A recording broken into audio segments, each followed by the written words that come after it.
香哦！少年嘞，进来吃中饭啊？啊？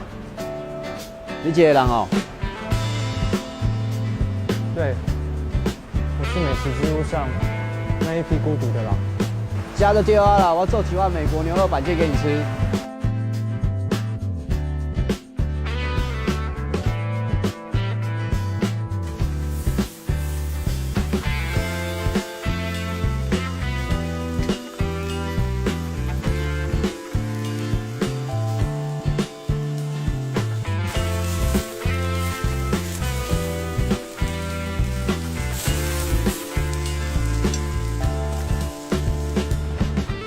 这个香味，原来往事也是有味道的。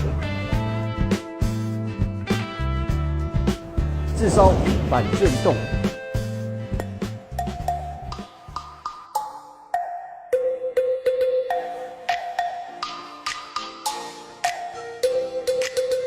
那我要来开动喽。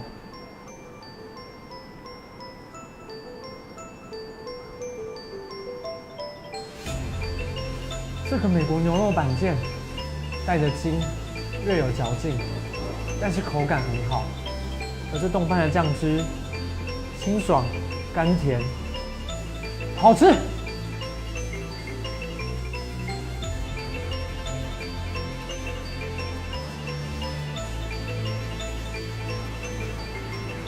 美味的冻饭配上这无限供应的味噌汤，这些味道让我想起了以前在牛肉学院读书时，和同学们一起吃饭的感觉。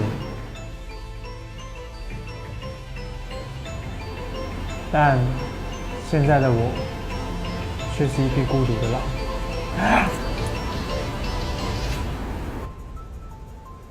身为牛肉博士，别说这种丧气话。店长，我想讲你刚才会晓讲台语呢。狼不是孤独的，之所以我们店名叫做野狼，是因为狼是群体的动物。那就像我们开创这家店一样，不管做什么都是一起，包含煮酱汁、店里的大小事，都是一起完成的。原来美食之路上没有谁是孤独的，无论是饕客，还是厨师，或是牛肉博士，在这条路上永远都会有不断追求美味的人出现。